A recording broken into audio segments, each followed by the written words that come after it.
আসসালামু আলাইকুম। রকেশ ব্লগে সবাইকে স্বাগতম। তো এই যে দুষ্টু আলমের কথা কি বলবো আজকে। আমি ঘুমাই আছি, আমার শরীরটা বেশ অসুস্থ একটু।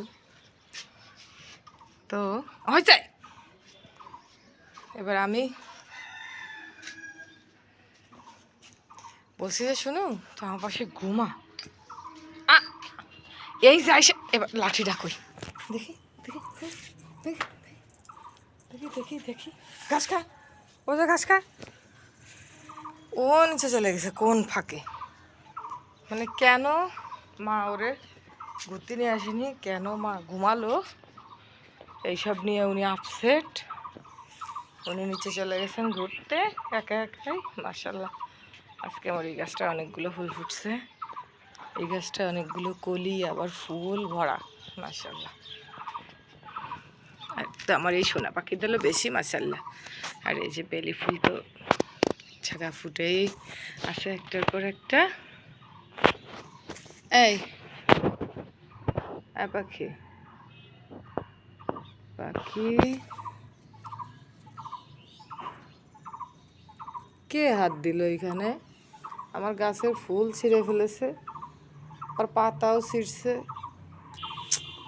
তো খুব যন্ত্রণা। কে করলে এগুলো? হ্যালো, এই পাখি,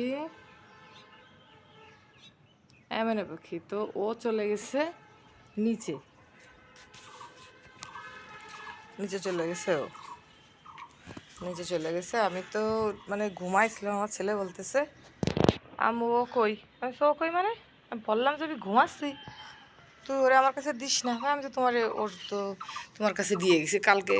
কালকে কী করছে, কালকে ঠান্ডা ছিল, কালকে আমার রুমে আসছে, আসে ও হচ্ছে একদম আমার সাথে ঘুমাইছে কোলের ভিতরে ঢুকিয়ে, মানে হাসলাচ্ছে টানতেছে জামা ধরে।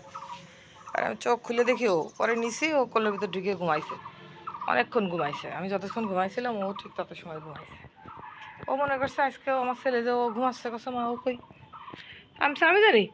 আচ্ছা ওই তো নিচে চলে গেছে।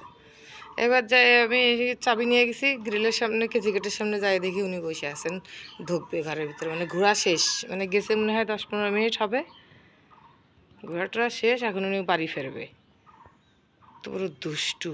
এই যে এখনও চোখ মুখ ধোয়াইনি, একবারে নিয়ে ধোয়াবো। এই যে ধুলাবালি টালি এখন মাখবে, মাখার পরে একবারে নিয়ে তাই ধোয়াই দেবো। আরে গাল কেটে যাবে, ওখানে যাস না। সবাই আলমের জন্য দোয়া করবেন। হচ্ছে হচ্ছে, থাক থাক। আবার আবার শুয়ে পড়ে, দেখি লাঠি কই, দেখি এই লাঠি কই, এই লাঠি কই, দেখি দেখি লাঠি কই।